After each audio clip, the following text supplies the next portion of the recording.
We're going to be solving problems today involving position, velocity, and acceleration. And as well, I don't know what I've done here.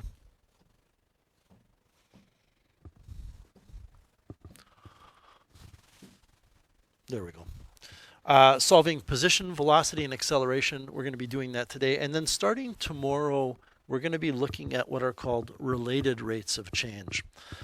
And when you get to post-secondary and you take a calculus course, related rates of change is a huge, huge topic. It's vast in terms of the different types of applications, but you will probably spend 2 lectures on it, 2 50-minute lectures.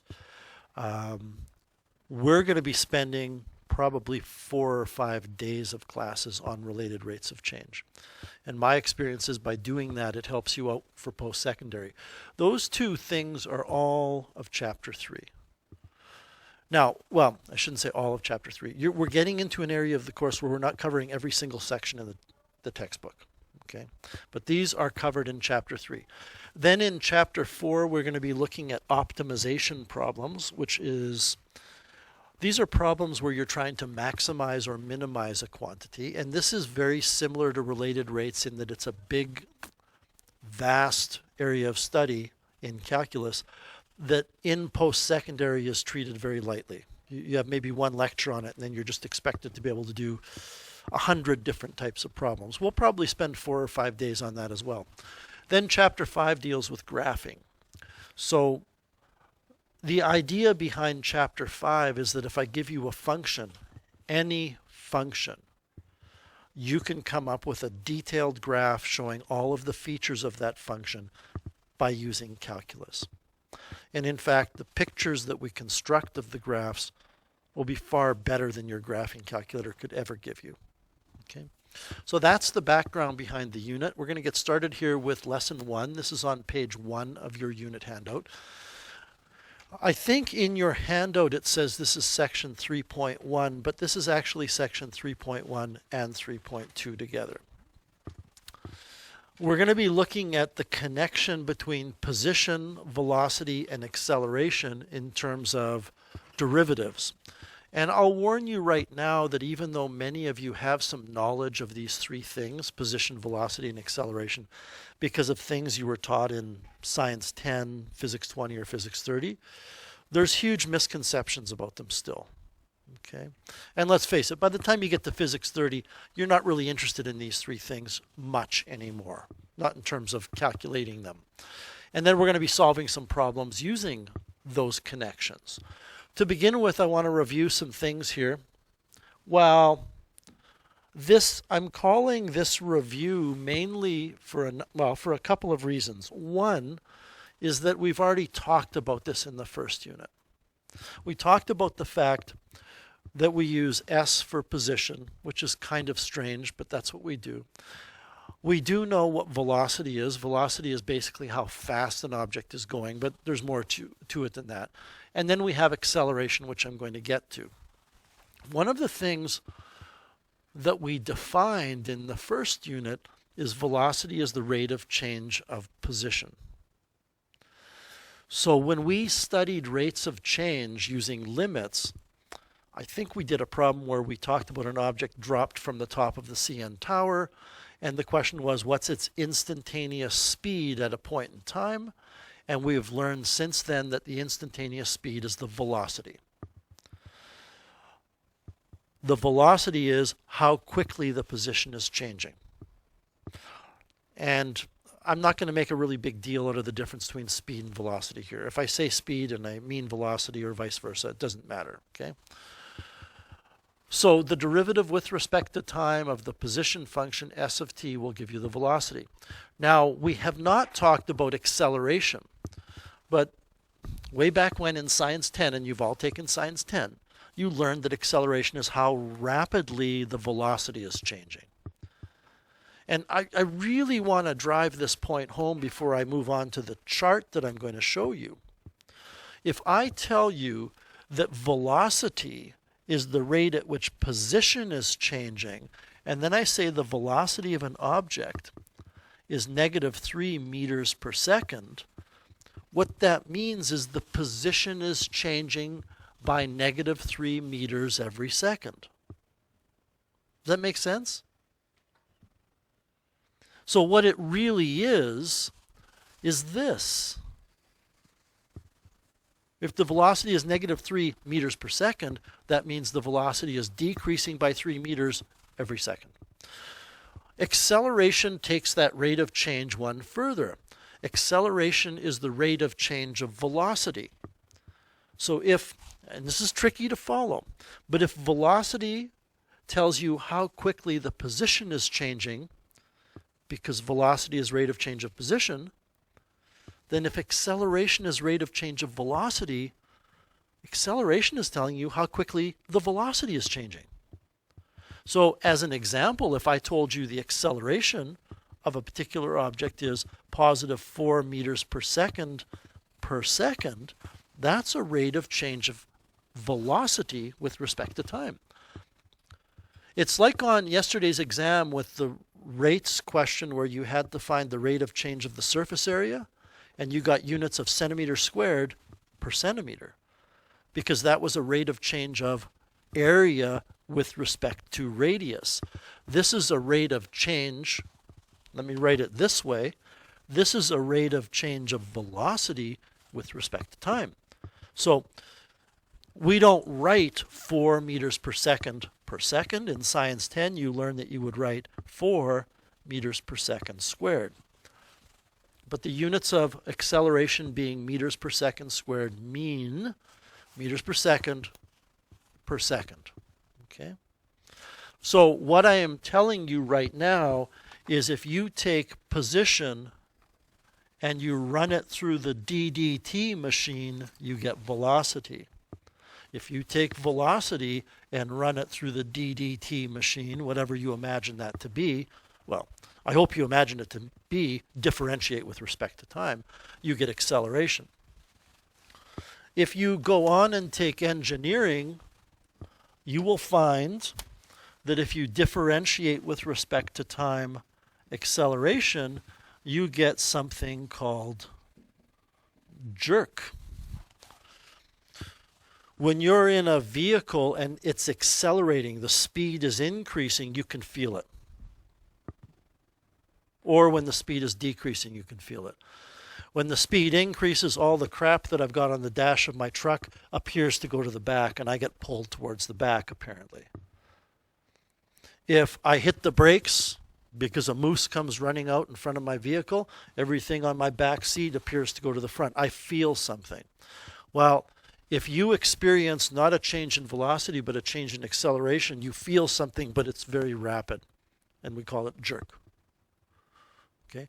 There is, just for curiosity, because I think it's interesting, if you differentiate with respect to time jerk, you get snap. And if you differentiate snap with respect to time, you get crackle. And I think you can probably guess what you're going to get when you differentiate crackle with respect to time. You get pop. So it's position, velocity, acceleration, jerk, snap, crackle, pop. You can't feel snap, crackle, or pop. It's just words they give, engineers give to these things. That's just a detour. Getting back now to the lesson.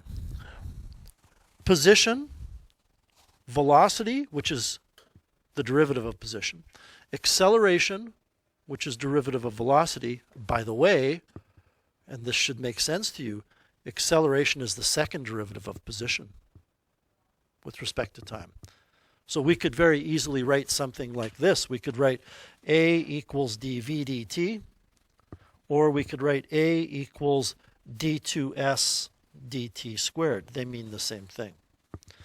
But each of these three quantities, position, velocity, and acceleration, could be zero, they could be positive, they could be negative, and I want to spend some time explaining what those three states mean mathematically. So first of all, and I'm going to reveal this line by line, this is in your notes, I'm going to talk about position first, so I'm talking left to right here. If the position of an object is zero, then all that means is that at that instant in time, it is at a location that you have called zero. In all of this, I'm going to be talking about objects moving to the left and the right, but they could be moving up or down. And if we do have objects moving up or down, 0 is defined as the ground. Okay. We will get there eventually, but this is different for those of you that have studied Physics 20, in that 0 in Physics 20 is where the object starts. And that's not a very good thing to do, because then you could have a relative position of 0 that's different for different objects depending on what they're doing. The ground is defined as 0. But if we're talking about left to right, a position of 0 means the object is at 0 on a number line. If the position of an object is positive, it means it is currently to the right of 0. It doesn't mean it's moving to the right. It doesn't mean it's moving to the left. It doesn't even necessarily mean the object is moving. It just means if you take a snapshot at that point in time, it's to the right of 0. And if the position is negative, then it's to the left of 0. Now, velocity. I think it's pretty clear that a 0 velocity, you can't see the word velocity, but the next row is velocity.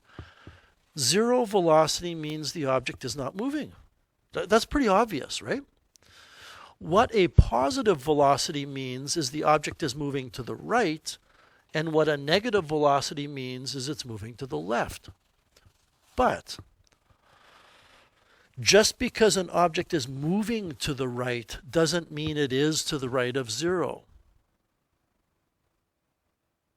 If my nose is 0, then you could have an object over here on my left that's moving in that direction.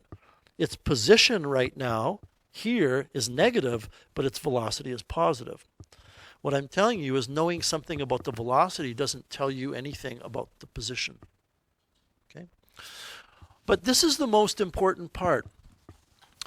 If the position, if the velocity is 0 means the object is not moving, and velocity is how quickly the position is changing,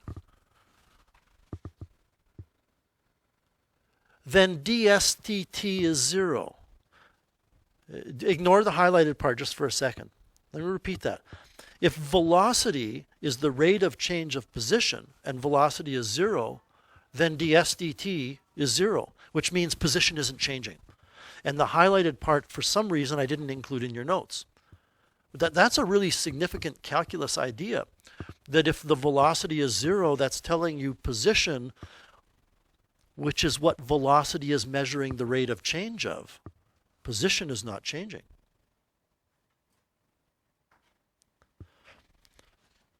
If I say to you that an object is moving to the right when it has a positive velocity, and we know velocity is the rate of change of position, then the position must be increasing. If I tell you velocity is positive, I'm telling you ds dt is positive. So what's happening to s? It's growing. And if s is growing, it's moving to the right. It doesn't mean it is to the right. It could mean that it's here to the left of 0, and then it's here. It has moved to the right. And going from a position of -10 to -2 is an increase. Similarly, if you have a negative velocity, I'll start this time by talking about this. If the velocity is negative and it's the rate of change of position, then the rate of change of position is negative, and that means the position is decreasing. By the way, if you looked at the graph, that would mean the slope is downward. It has a negative slope. So taking that one step further, if the acceleration is 0, well, what does that tell you? It tells you velocity is not changing because acceleration is the rate of change of velocity. So if acceleration is 0, then dv dt is 0. If velocity is increasing because dv dt is positive, then that would be a positive acceleration. This is what I always describe as something that's intellectually greasy. You start to get a handle on it, and then all of a sudden it slips out of your mind. Acceleration is positive. Acceleration is dv dt. What does it mean when I say dv dt is positive? It means v is getting bigger. It means v is increasing. By the way, that doesn't mean the object is speeding up. The object could be slowing down with a positive velocity or positive acceleration. How is that possible? Well, if you have a velocity at the beginning, I know I probably spelt that wrong, but I really don't care, of negative 100 meters per second. Is there another n in there? Yeah. And then at the end, or later, you have a velocity of negative 20 meters per second.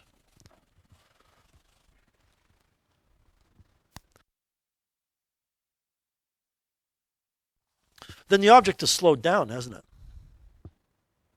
You're going at 100 meters per second. That's like 400 kilometers per hour. And then you slow down to 20 meters per second. You've slowed down, but it's a positive acceleration, because to go from negative 200 to negative 20 is to increase in that value. If you were to look on a number line, it has nothing to do with position, but you look on a number line, negative 20 is a bigger number than negative 100. So that's an increase. So be very careful about what you think positive and negative acceleration mean. And finally, if you have a negative acceleration, that means the velocity is decreasing because acceleration is dv dt. If dv dt is negative, then v is decreasing, because dv dt is telling us what's happening to v with respect to time. All of these things, everybody,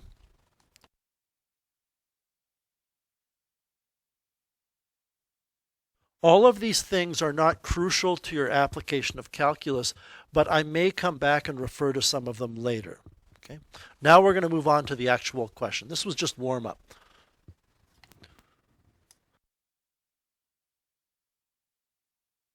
So what we have is the position of a function is defined by a cubic polynomial function of time. T is measured in seconds, and the position S of t is measured in meters. The domain is 0 to 4 seconds, including 0 and including 4. Why is the domain that? Because the object is only following that path in that time. Okay? Before 0 seconds, it's doing something different. After 4 seconds, it's doing something different.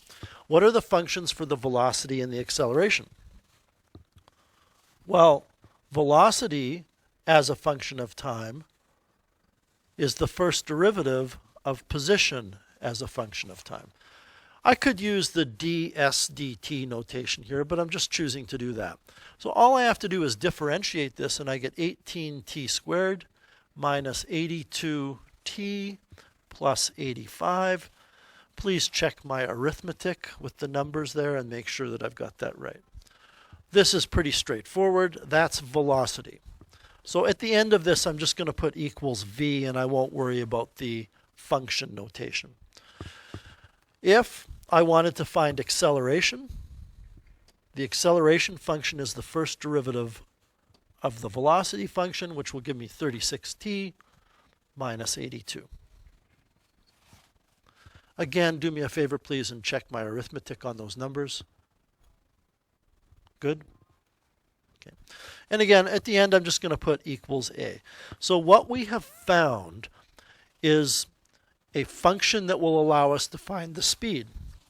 So I'm not going to give you examples like this, but the basic idea is if you're given this function and I say, how fast is the object moving at the 3-second mark, you differentiate it and then put 3 in.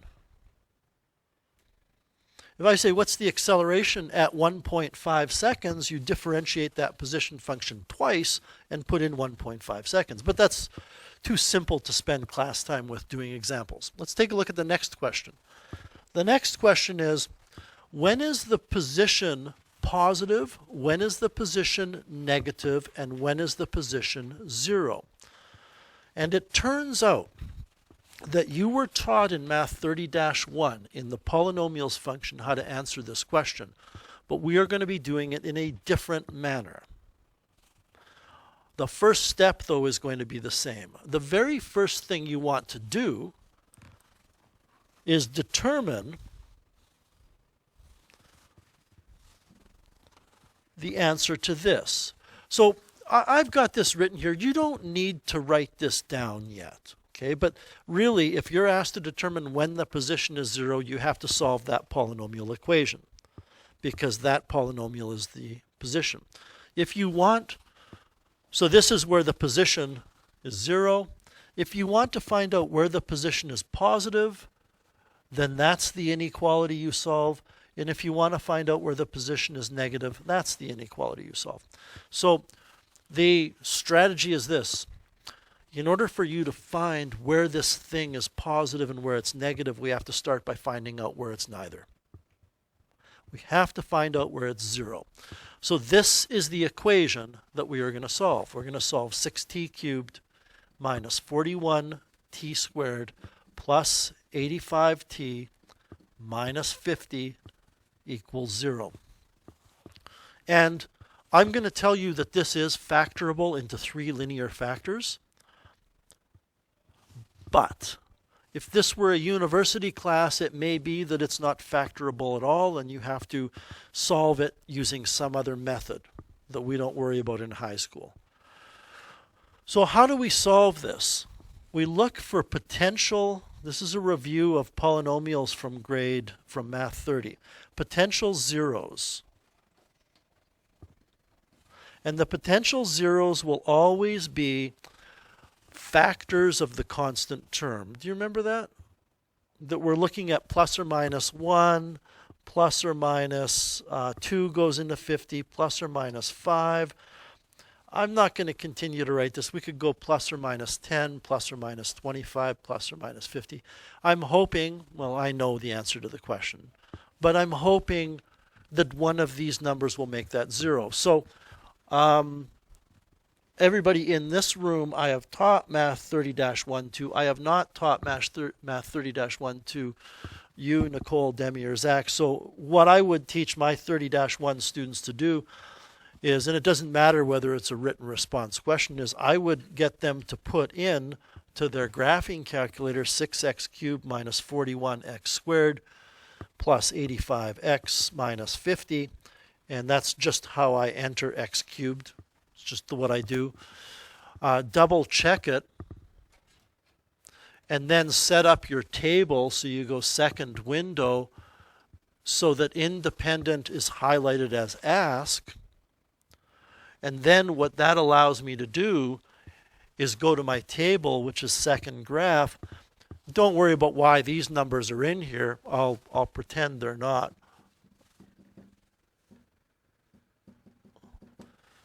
And I would put in numbers that are potential zeros in for x and see which one gives me 0. So I don't know why I would try -1, but you might try -1 first and it doesn't work. I'm trying -1 because I already saw that 1 is a 0. And you might try 2 and that doesn't work. And you try 1 and it works. So now what we know is since 1 is a 0 of this polynomial, one of the factors of this polynomial is t minus 1. And the idea here, everybody, is we're trying to factor this polynomial because then we can set each factor equal to 0. Because factors are things that are multiplied together. Now, how do I find the other factor? The answer to that is I have to do synthetic division. I have to take 6t cubed minus 41t squared plus 85t minus 50. And I need to divide that by t minus 1. Now I need to ask you, Demi, Nicole, and Zach a question because there are 2 different ways this is taught. I tell my students to put a 1 here. Is that what you were taught to do, or were you taught to put a -1? You were taught to put a negative 1.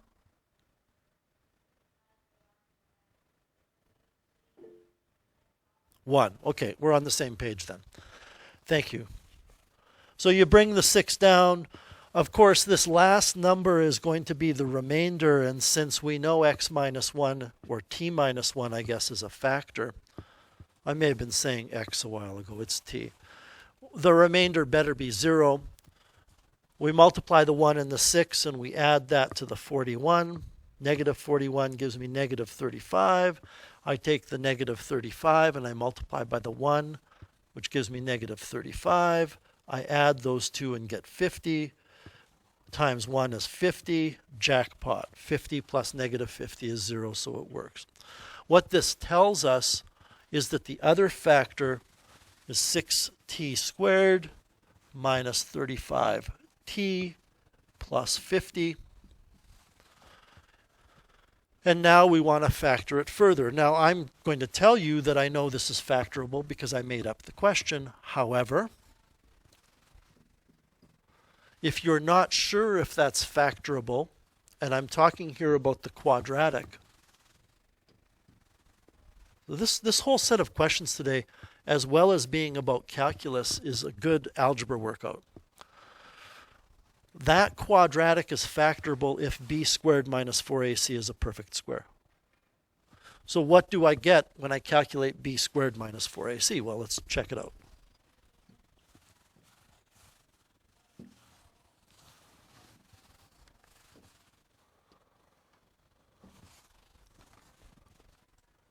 B squared minus 4ac will be negative 35 squared minus 4 times 6 times 50.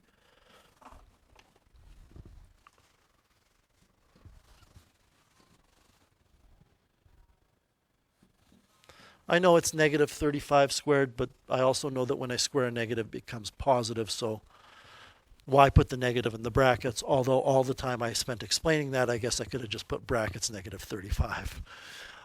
Minus 4 times 6 times 50 gives me 25. This is a perfect square, so it's factorable. So now this will not be a waste of time. It's probably going to be 3t and 2t. They're both going to be negative. I think that does it. And what I would ask you to do is FOIL it out. By the way, it's not really this factoring is not important right now. I'm sure you could do it given enough time. But I believe that's factored correctly because if I FOIL it out, I do indeed get negative 35t. So what does that mean? It means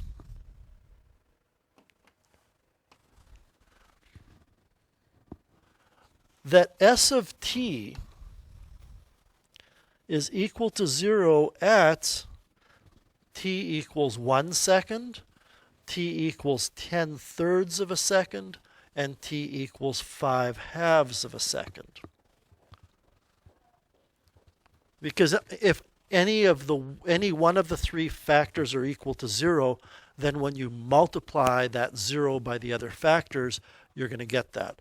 What I'm doing is taking each factor and setting it equal to 0.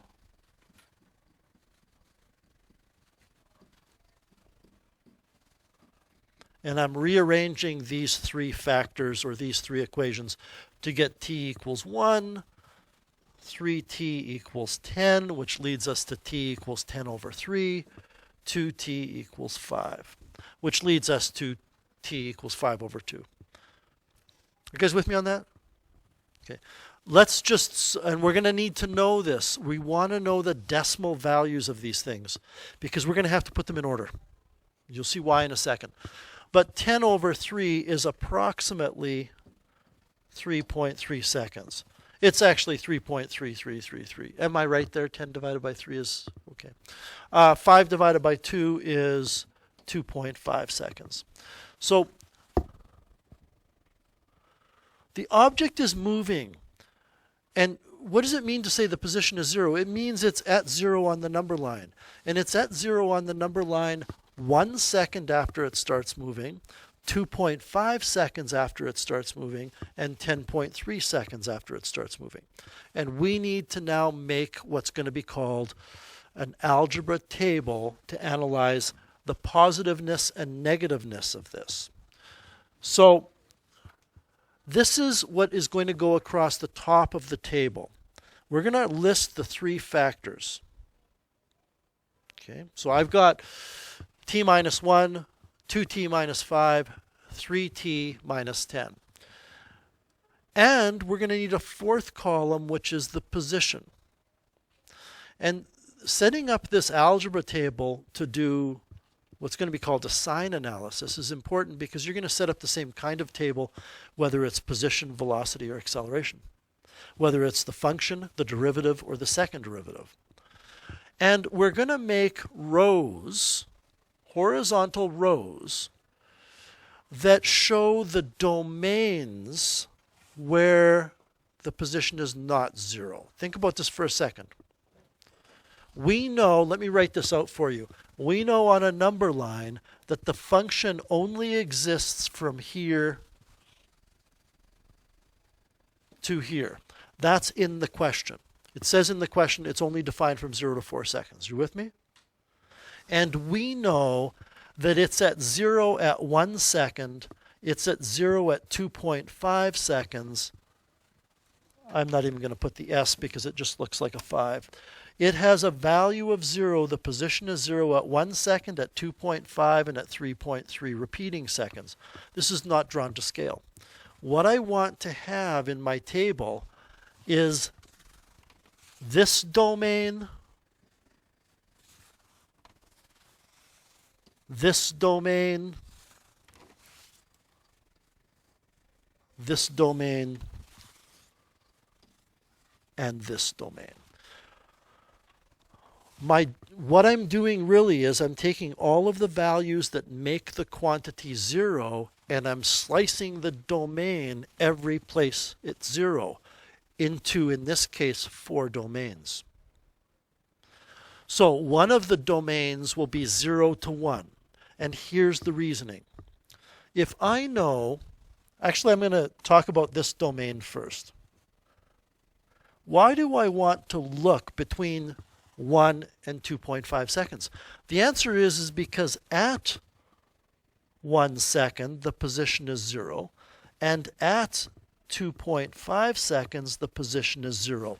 So in between it must not be 0. It has to be positive or negative. And this is really an interesting idea. In between it has to be positive everywhere or negative everywhere.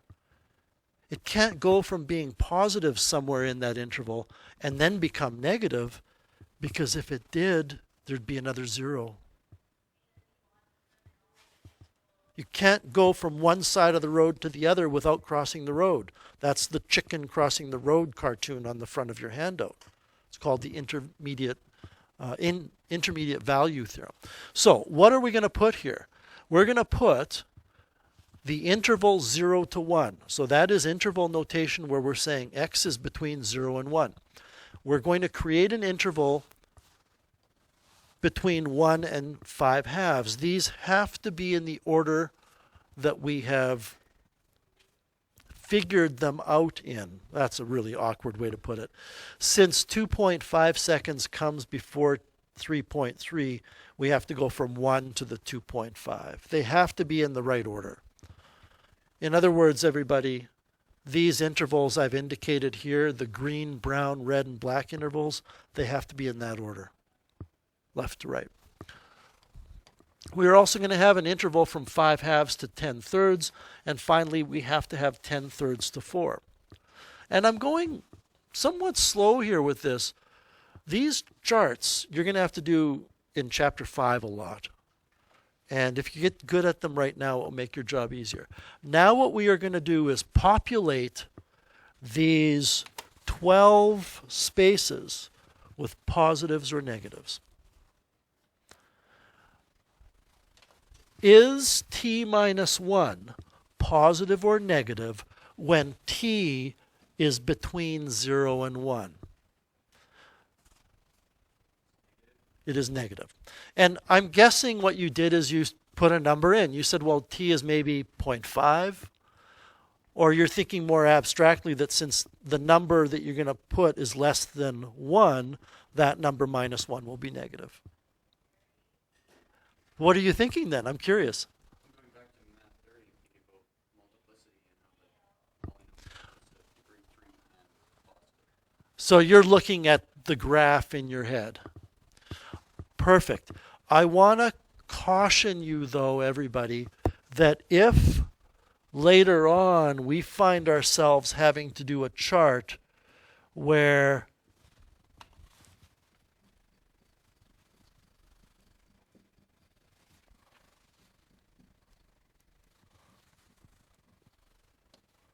we have this, that idea won't work.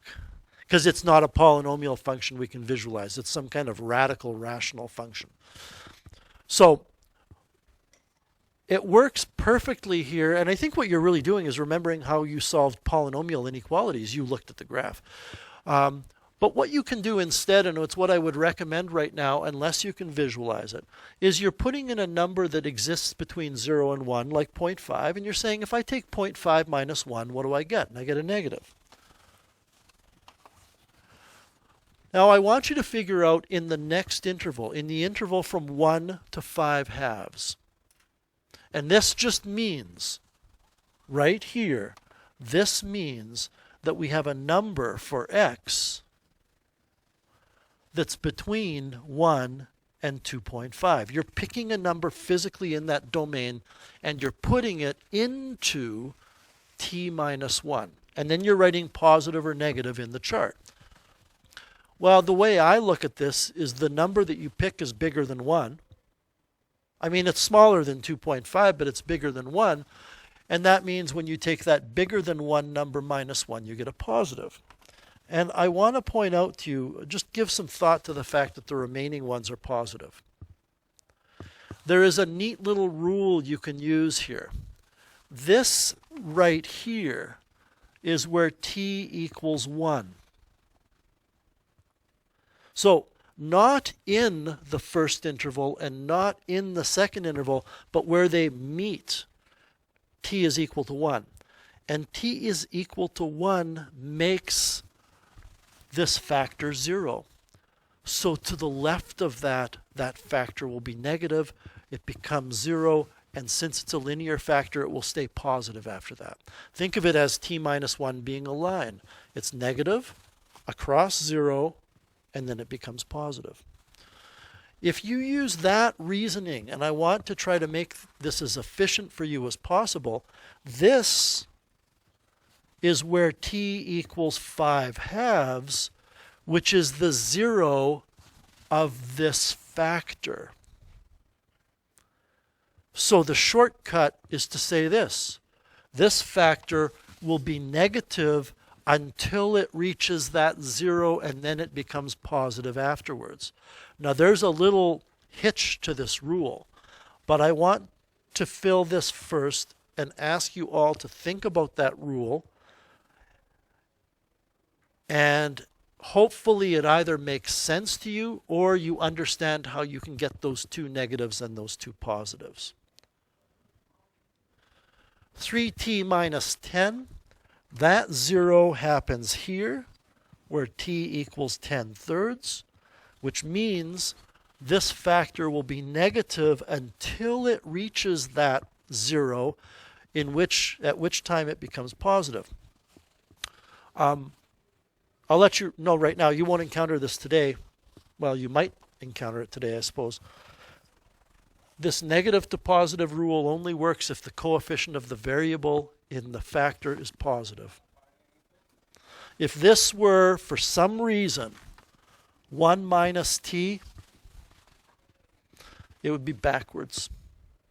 It would be positive and then negative. But it's not, so we don't have to worry about that. So why did we do this? The reason we did this is that s of t is the product of these three things.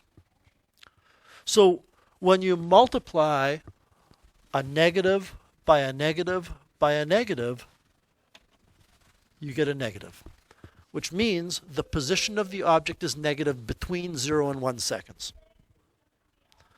When we multiply a positive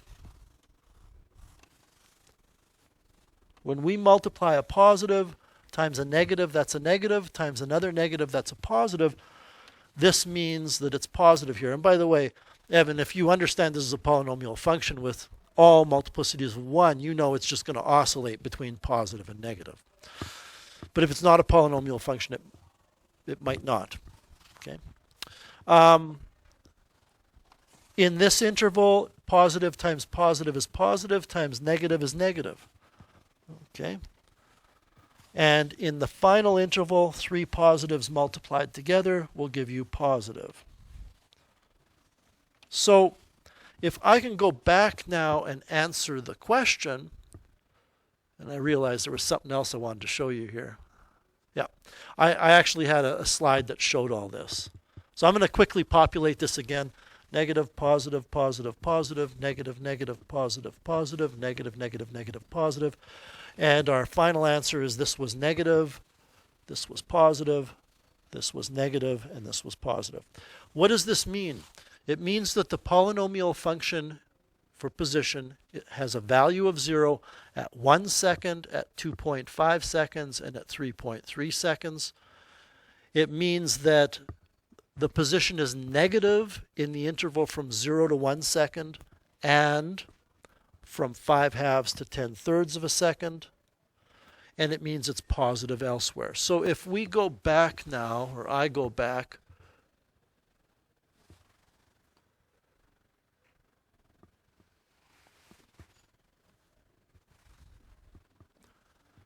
to this, it's equal to 0 at 1 second, 5/2 of a second, 10/3 of a second. I know I just had those a second ago, but I remembered them right. It's greater than 0. Well, I got to look at my table again, right? Because now I've forgotten what I wrote. It's greater than 0 between 1 and 5/2 of a second.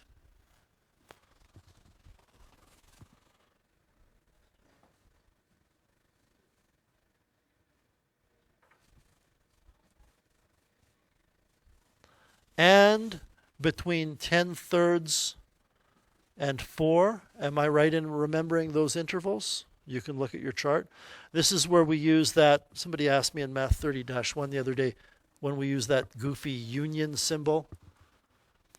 And then it's less than 0 when t is an element.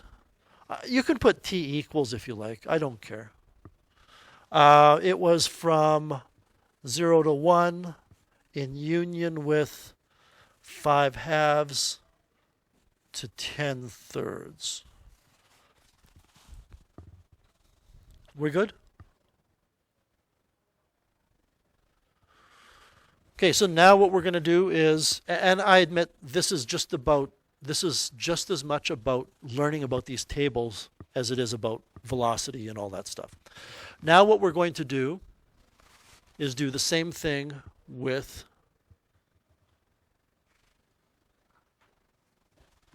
the velocity. When is the velocity 0? And when is the velocity greater than 0?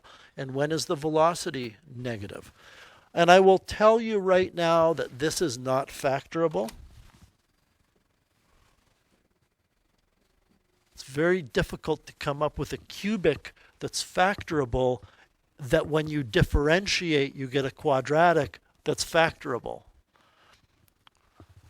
It's not factorable, which means that when you solve this equation,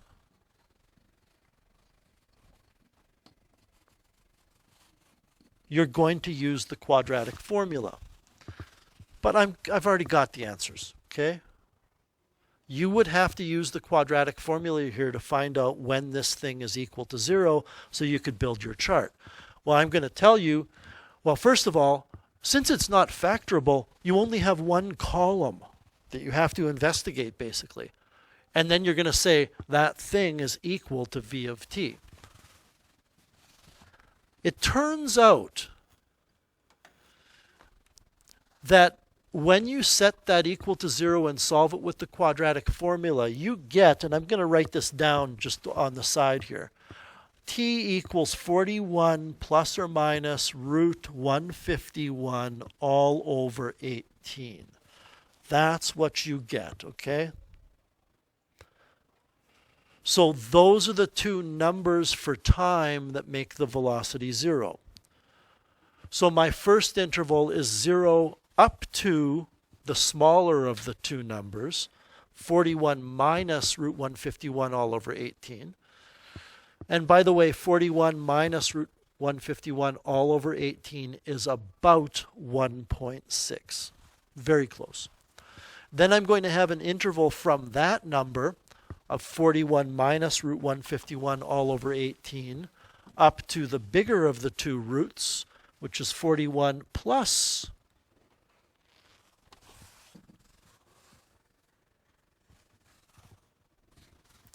root 151. I'm not sure where my root went to, but there should be a root 151 over that.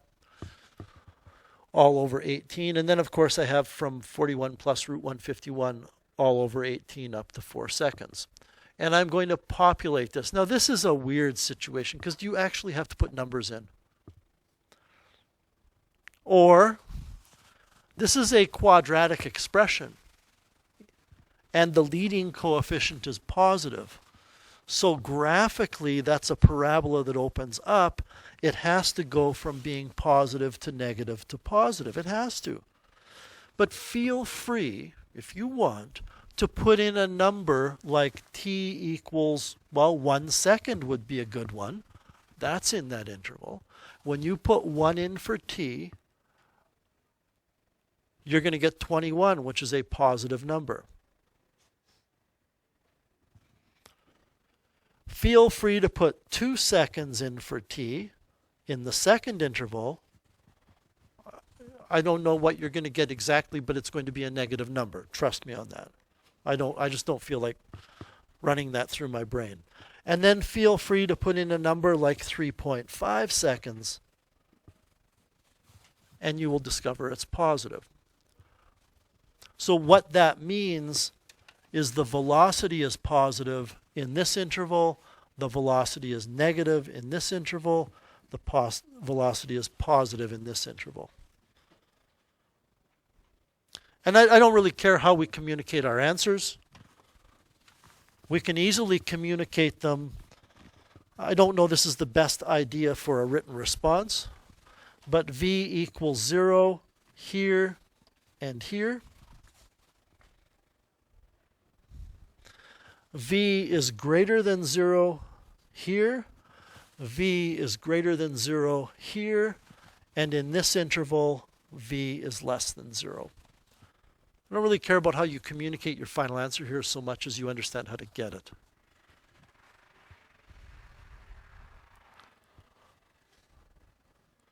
Any questions with that question? You'll notice as we went from position to velocity, our table became less complicated because position is cubic and the quadratic is what we get for velocity. So let's try the same thing with acceleration. Well, there's not much to do here. There really isn't. There's our function for acceleration. If I factor 2 out, I get 18t minus 41, which means if we set this equal to 0, the 0 will be 41 over 18, which is about, I'm going to need some help here with the first decimal. I want to say about 2.1 seconds. 2.2? Round it? Okay, so we'll just say about 2.3 seconds.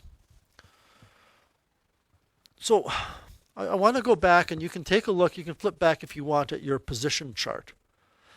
There were 3 zeros for the position, which means we took 3 slices of the knife to the domain and got 4 pieces. We got 4 domains. There were 2 zeros for the velocity, so we took the domain and made 2 slices with the knife into 3 intervals. Here, we're only going to make one slice of the knife, our chart is going to be really simple. It's going to be from 0 to 41/18 and from 41/18 to 4. Was that the number you were getting, Ben? Was 2.27? Okay. Now, I've done something interesting here that I know some of you will say, well, I don't need to do that. I know you don't need to do that, but I want you to get in the habit of doing it. That 2 that we factored out is part of the acceleration. So we can't ignore it. I know that you know, I hope, that factor of 2 plays absolutely no role in whether the acceleration's positive or negative. But I'm going to argue that it does, because that number we factored out is positive. 2 is a positive number no matter what t is. And if you ever factor out a number, sometimes you'll factor out a negative. And you need to include that. This is going to go from negative to positive across the 0. And you will get more and more accustomed to finding these positives and negatives. But in the meantime, if you get stuck, just put in a value. So I could put in 1 second here in this interval. And I could put in 3 seconds in this interval. And if I take 18 times 1 minus 41, I get a negative number. I think negative 23. If I take 18 times 3 and subtract 41, I get a positive number. I want to say 13, but I'm pretty sure it's 13. It's a positive number. So what is the acceleration? Acceleration equals the product of these, which will be a negative, then a positive. So the acceleration is 0 at t equals 41/18 of a second. The acceleration is greater than 0 in this interval, 41/18 of a second, comma 4, and the acceleration is negative in 0, comma 41/18. So that kind of summarizes the chart aspect of this lesson. We got one more thing that we have to do, but I'm going to pause there. Does anybody have any questions about A, B, or C there? Or D, I guess, because A was just finding the functions.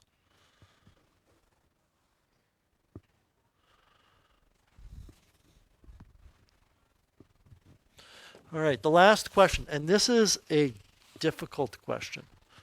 The question is, how far does the object travel in the first 3.8 seconds?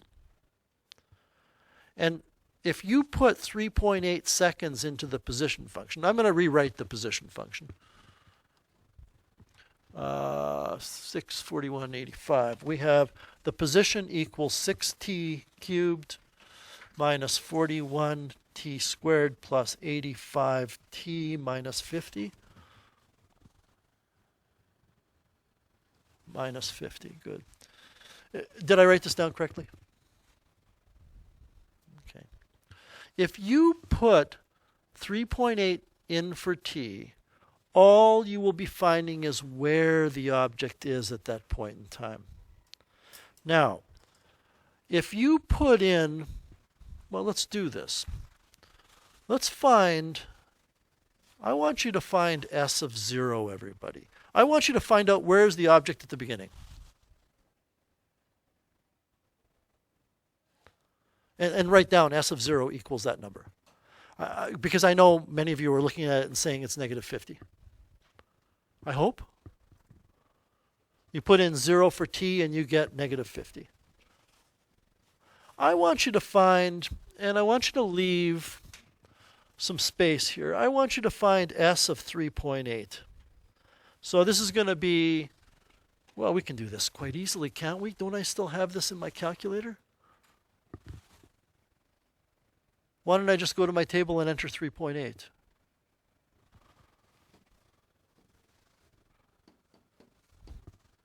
$10.192.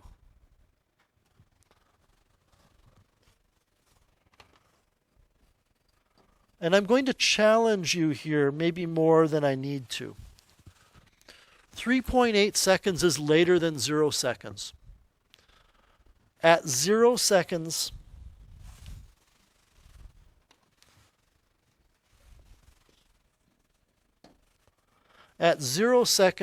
its position is negative 50.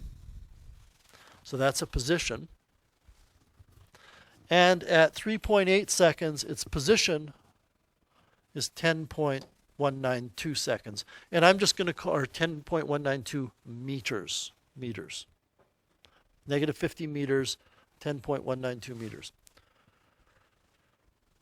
How many of you see that to move from negative 50 meters to positive 10 meters means you move 60 meters? I hope everybody. But why do I know the object didn't travel 60 meters in that 3.8 seconds? This is the challenging question I'm asking you. It started off on a number line at negative 50, and then it ends up at 10 meters.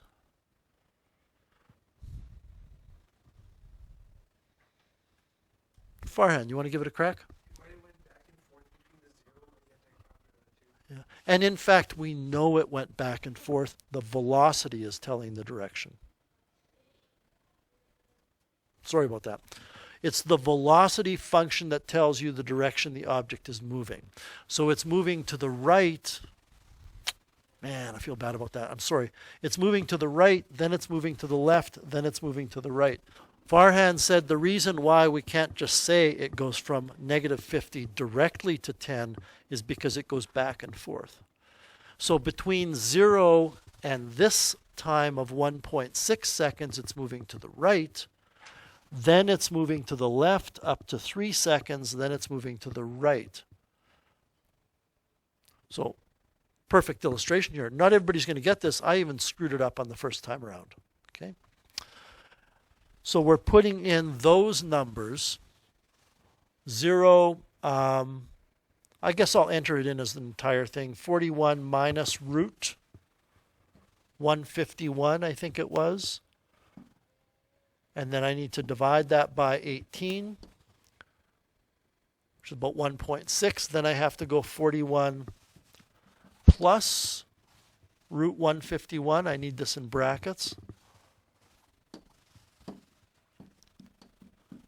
And divide that by 18, which is about 3.3, and then we'll go 4. So these are the values. Let me put them into a chart here for you and try to clean up my mess in terms of an explanation. These are what we call the critical values of the position, because it's where the object stops. It starts at 0, and from here to here, the object is moving to the right. From here to here, the object is moving to the left. And from here to here, the object is moving to the right again. We got 5.6 meters here, negative 2.0 meters here, and positive 10.2 meters here. And where did it start again? Was it negative 50? Okay. So it goes from negative 50, and this is how your textbook does it. The first time I saw this, I thought I wasn't a fan of it, but I actually like it. It goes from negative 50 all the way up to 5.6. It changes directions there, and it goes to negative 2. I'm not going to worry about whether this is drawn to scale or not. Then it moves to the right again until it gets to 10.2. So you have to add these distances together that I'm going to highlight. You need to add this and this and this to find the total distance.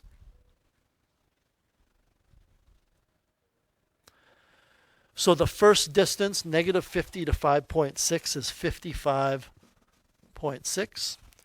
The second from 5.6 to negative 2 is 7.6. And then from negative 2 to 10.2 is 12.2. Given that I screwed that up so royally, can you double check my addition here? Or my subtraction, I guess is what it is.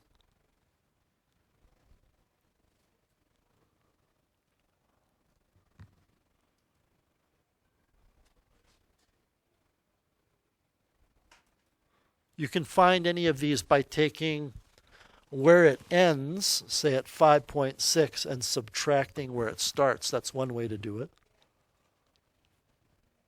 I think they're okay. Now, I haven't carried all my decimals, and I'm not going to quibble about that. But are we okay with the 55.6? The 7.6 from 5.6 to 2, and from negative 2, and from negative 2 to 10.2, I'm getting 12.2. So we add them together and get 84, 85.3, 85.4. Evan? 75. Oh, I'm off by 10. 75.4. So the total distance is 75.4 meters for the final example. 4, 7, and 9, and then 3, 4, 5, and 9. Page 125 is dealing just with velocity. The next one is dealing with acceleration. So I think if you can do the acceleration one, you understand the velocity one. Okay. We'll take a look at our exams tomorrow, and tomorrow we'll get started with related rates. Give me a second, and then I'll come around and I'll just do a quick check on you. I know we don't have a lot of time left.